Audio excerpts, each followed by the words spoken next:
from the Hussman School of Journalism and Media at the University of North Carolina at Chapel Hill, covering the full range of Tar Heel athletics. This is Sports Extra.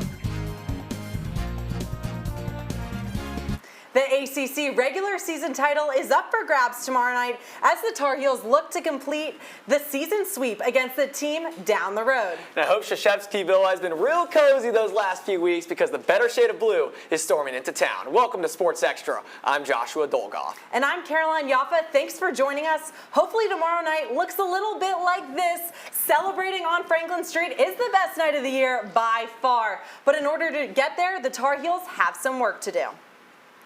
Following North Carolina's bittersweet senior night against Notre Dame, the number 7th ranked Tar Heels are back in action tomorrow, hoping for another win as they take on their rival, Duke. After a record-breaking career, graduate student Armando Bacot played his last game in the Dean Dome Tuesday night. When the team played Duke just last month, he scored 25 points. With that type of performance, the Tar Heels can win the ACC championship outright on Saturday. Otherwise, they will share the title with Duke. Tip-off is at 6:30 p.m. in Cameron Indoor Stadium. One of the most electrifying players in college basketball this year has been R.J. Davis, and he's getting recognized as one of the best guards in the country. Davis is one of 5 finalists for the Jerry West Award alongside former Tar Heel and Duke killer Caleb Love. The award honors the nation's top shooting guard, and Davis has a strong argument for the accolade. With the ability to drain buckets like the step-back three-pointer against Miami and switch one-handed baseline floaters in transition like this one against Duke, it's difficult to argue against Davis being named the best shooting guard in the nation. But before we get to the Jerry West Award, Davis and the Heels will have to get through Duke. Let's go to the top of the key with our men's basketball analyst, Aman Patel, to see what needs to happen for the Heels to get a win in Cameron Indoor. Aman? Yeah, Caroline, we rushed Franklin earlier this year. In order to do it again, a similar formula will be needed. Yes, against Notre Dame, everyone, including Armando Bacot, was hitting threes, but that's not the formula the Heels need to beat Duke. To do this again, Carolina is going to need to play inside out. Why? Well, it's because of Duke's big 3 guards. You're going to see Jared McCain, Jeremy Roach, and Tyrese Proctor. They are big, physical, and tough to score on. The way to get offensive production is to use different actions in the half court. Let's take a look back at the first Duke game to see how the Heels got it done. And we'll start off with the first play of the game. You're going to see 2 off-ball screens here to get separation for Bacot on Kyle Filipowski. He gets the ball with space, and it's an easy bucket at the rim. And once you get attention on Armando Bacot, you don't stop there. Right here, he switches off, he gets the mismatch. They get the ball inside, as you should, but the play doesn't end. As everyone's attracted to Armando Bacot, look at Elliot Cadeau go set this screen up top. It frees up R.J. Davis. He gets an open look at 3, and he's not going to miss that. And then when all else fails, use that classic Carolina tempo. Play fast through Elliot Cadeau. You can see it right here. Right here, he's got 3 guys out of position. He knows someone's open, finds Harrison Ingram, does a little pump fake, and gets that easy 3. There's no secret formula here for the Carolina. It's about those actions in the half court and using your tempo to your advantage. Aman, no matter how well a game is drawn up, it comes down to players stepping up. So who's the key to beating the Blue Devils? Yeah, Caroline, this won't be a game where R.J. Davis is going to win in isolation, nor a game where Bacot is going to have consistent one-on-one matchups. I think the key is going to be Harrison Ingram. Last meeting with the Devils, he had 21 and 13, and he's going to have to be a knockdown shooter for Carolina to win this game. Let's see if we can repay the favor of last year and sweep the Devils. Thanks, Aman. Joshua, what are you expecting from this matchup? Well, we know it's going to be a dogfight. Every Carolina Duke game is. But I'm going with a bit of a bold prediction. I think R.J. Davis goes off for 25 points. I think Duke switches up their defensive strategy from last time around. They face-guarded R.J., prevented him from getting the ball. That allowed guys like Bacot and Ingram to have monster games. I think they play us straight up this time, and then I think R.J. makes them pay. Joshua, I think you're exactly right. I don't think that's too much of a bold prediction because let's see who we're talking about. We're talking about a top 3 National Player of the Year candidate in R.J. Davis. Big things are obviously coming his way. But I think that the game changer are the Cameron Crazies. If we were in Chapel Hill or at a neutral site, I think it'd be an easy win for UNC, but let's remember we have 3 starters for UNC that have never played in the UNC Duke environment at Cameron, Elliott Cadeau, Cormac Ryan, Harrison Ingram. So that environment's electric, and I hope they can pull out a win. Yeah, we don't really want to admit it, but it's one of the toughest environments in college basketball. However, just 2 years ago, UNC went into Cameron Indoor and pulled off the upset in Coach K's last game. It's going to be a tall task, but it has happened before. Regardless, we know that the Brotherhood is going to bring it tomorrow night. Joshua, you're right. The Brotherhood does run deep, and one of the most well-known Blue Devils is Jay Billis, former Duke basketball player and now a professional in the broadcasting industry. He's very familiar with the UNC versus Duke rivalry. I was even able to do my very own 94 feet with him, where, funny enough, he talked about his golf game. Sports Extra's Julia Thompson sat down with Jay to hear his thoughts on the greatest rivalry in college basketball. In the intricate tapestry of the college basketball realm, there are few figures who resonate quite as profoundly as Jay Billis.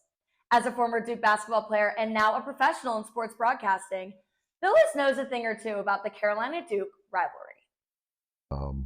It's just sort of the next game, and they're all different. They're all decided in different ways, and maybe a bounce of a ball, it may be a loose ball, it may be an offensive rebound, it's a missed free throw.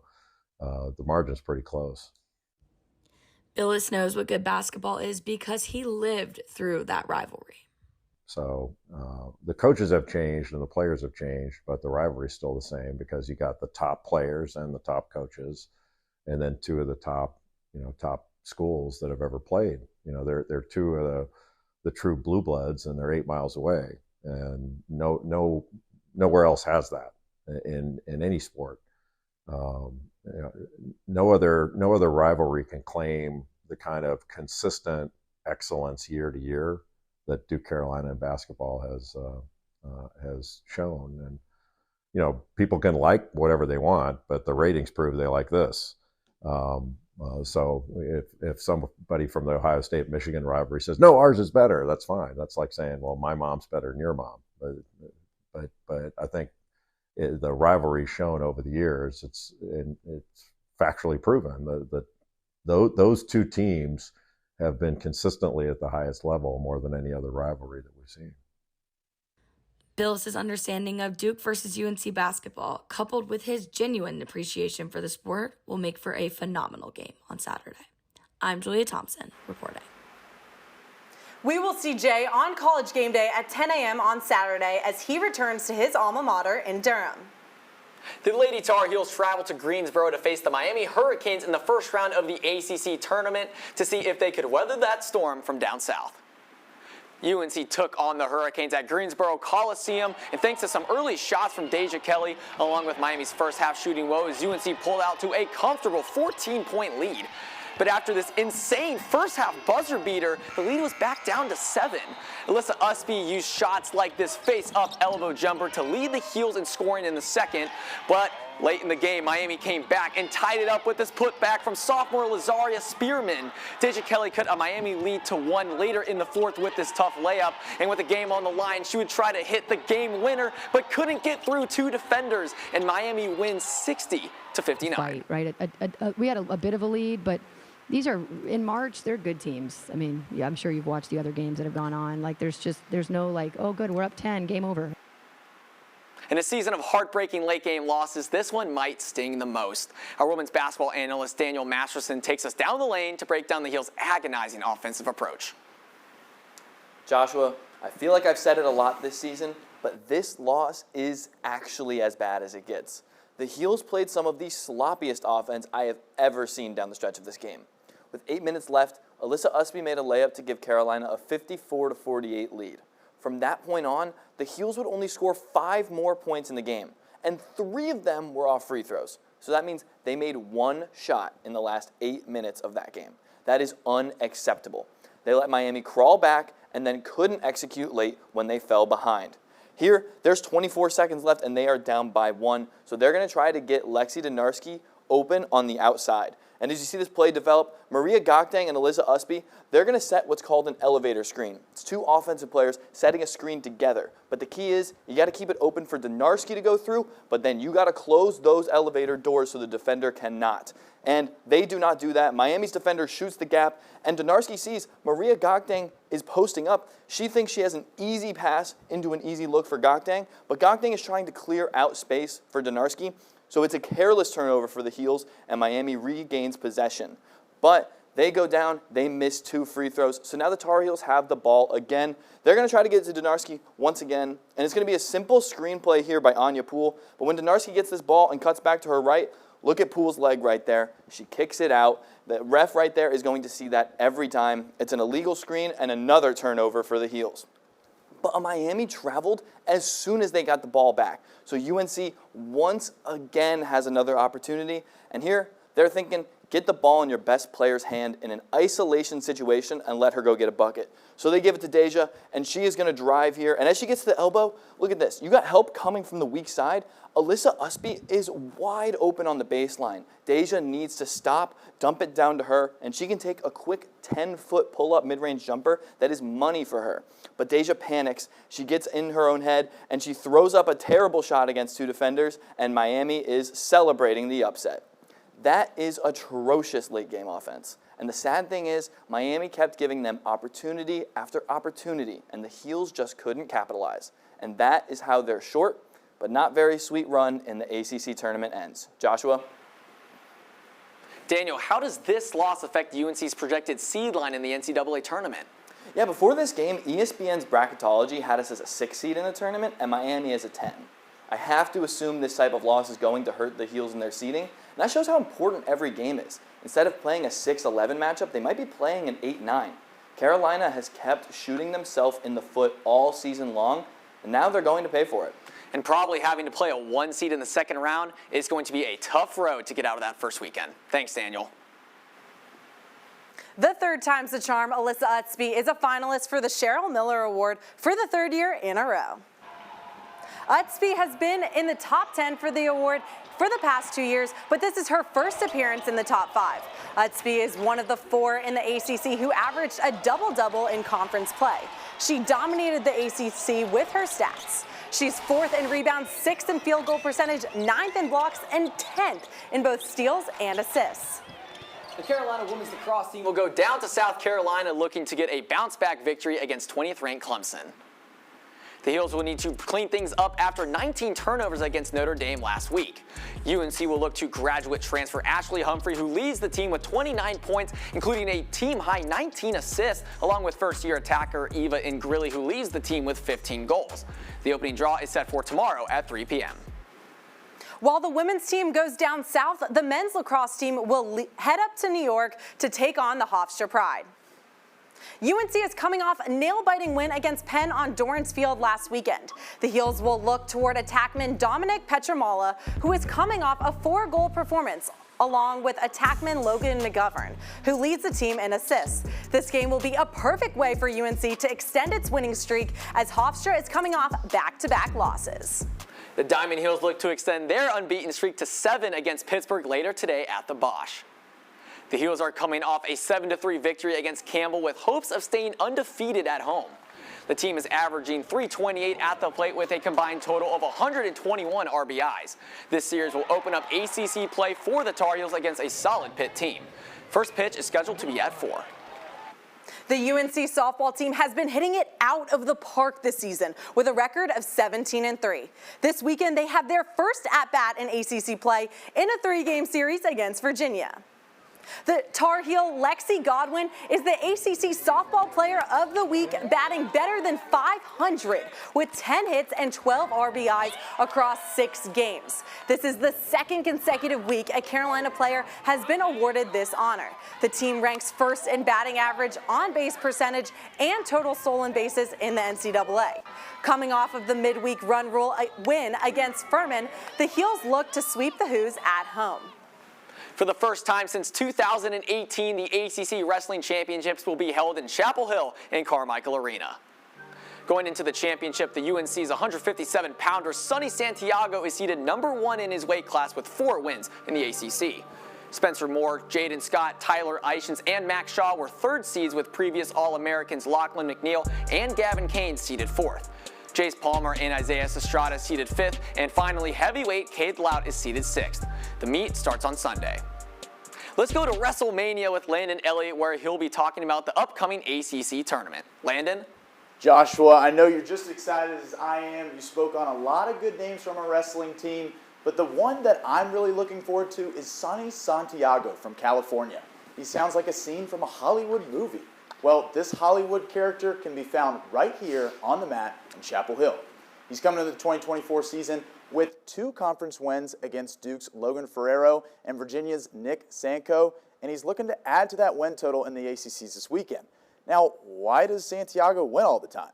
He uses his leverage. Low man always wins, and Santiago is a prime example of that.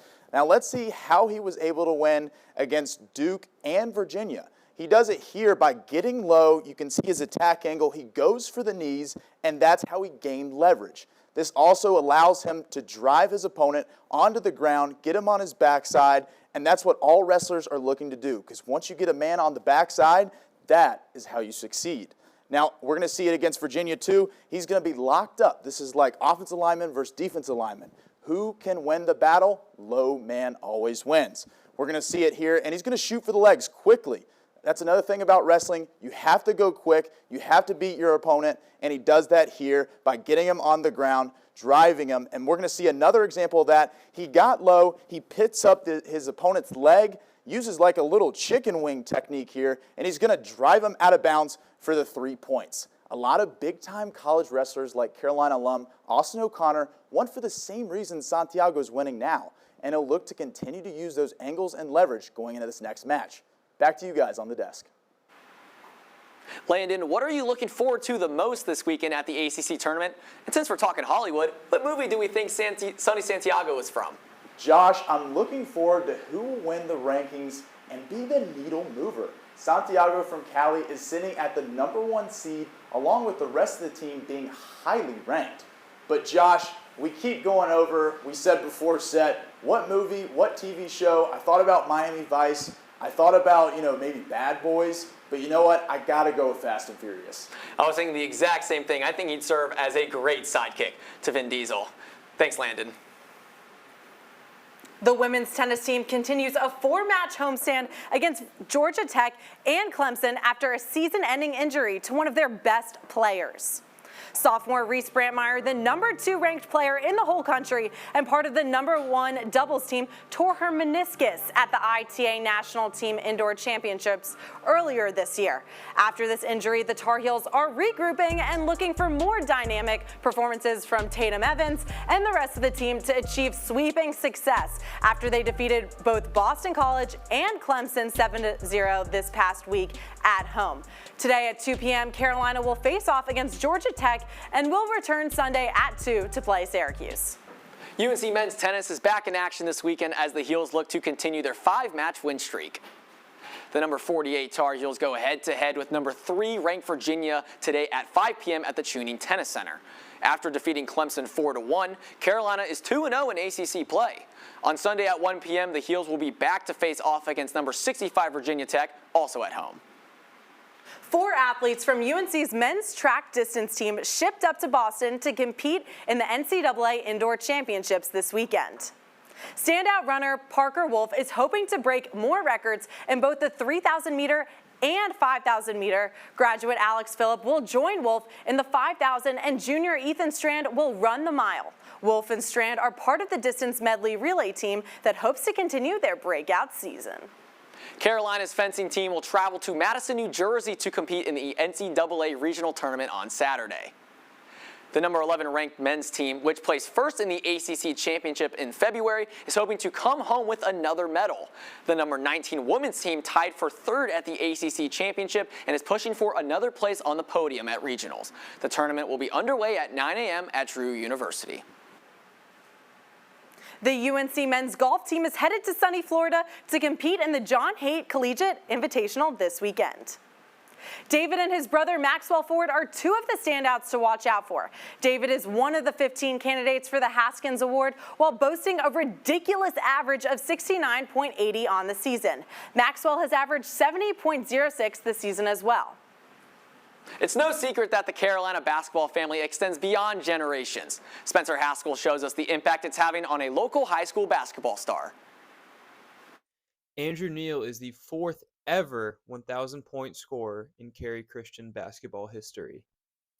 Yeah, I scored my 1,000th point this year as a junior. I'm the fourth kid at our school in history to do this, and I'm on track to be the highest scoring player in school history. What people might not realize, however, is the impact that Carolina basketball has had on his basketball career.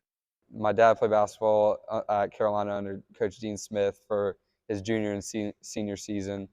I've been a huge Carolina basketball fan my whole life. I've had season tickets my whole life, go to majority of every home game.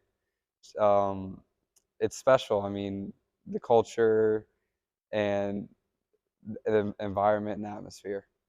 Several aspects of Carolina basketball can even be seen in Cary Christian's play on the court. We totally switched around our offense and defense, centering it around North Carolina play style with all secondary break and B series. Andrew is looking to carry these things over into a strong senior campaign. Want to help us lead our team to the state championship and compete at the highest level. Be on the lookout for Andrew Neal next season as he's looking to lead Cary Christian to their first ever state title in basketball.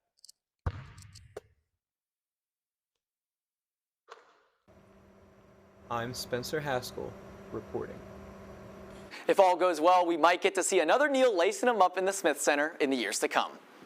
Our two plays of the week took place in the Smith Center. For the first play, we had Harrison Ingram's monstrous dunk. And for the second one, we had Elliot Cadeau's improbable and one. You guys took to Instagram to vote on your favorite play, and the winner is the freshman sensation himself, Elliot Cadeau. It seems like he has a play like this every game, but this week he got the nod. Like a jolt of lightning, Cadeau drives into the lane and throws up this acrobatic layup for the and one finish. Cadeau finished with 15 points in the season sweep of the Wolfpack.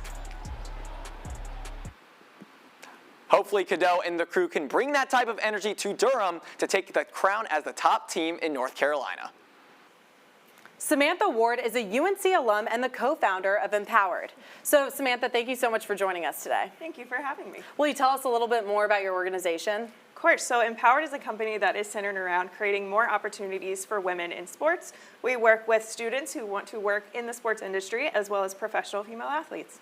That's great. Like coming from being a senior, about to graduate, going into the sports industry, I feel like that will be super helpful for people. So what led you to start the support system for women in sports? Absolutely. So I have been working in the sports industry for about 10 years now, and I was fortunate enough to meet my co-founder and best friend when I was working back at ESPN. And we went through so many tough situations together, and again, so fortunate to have each other, but we realized through those situations there is such a lack of resources for career opportunities, networking, and even mental health resources. So after enough talk, after enough complaining, we said we need to do something about this, and we started Empowered last year. So in addition to working with the NWSL, we heard you have a new partnership announcement coming up. We do. We're very excited. So with the NWSL, we work with every single player to help them prep for their post-playing career. And then earlier this week, we actually announced a new partnership with ESPN. We will be integrating them into our mentorship program, and we have lots of exciting things planned coming up later this year with them. So can you give us a sneak peek of what you have coming up? What are part of your long-term goals? Absolutely. So we have a lot of events coming up. The fall line out will be out soon. We're also bringing on a lot more schools into our partnerships. So we've just onboarded University of San Francisco, University of Las Vegas, and we will be bringing ESPN to those schools and just trying to spread our resources to as many women as possible. That's great. Thank you so much for joining us today. Thanks for having me. We really appreciate your time, and that does it for this edition of Sports Extra. We'll be back after spring break with all of the highlights from another exciting weekend of Carolina athletics. And don't forget, it's March. It's the best month of the year, so we will have plenty of March Madness content to go along with it.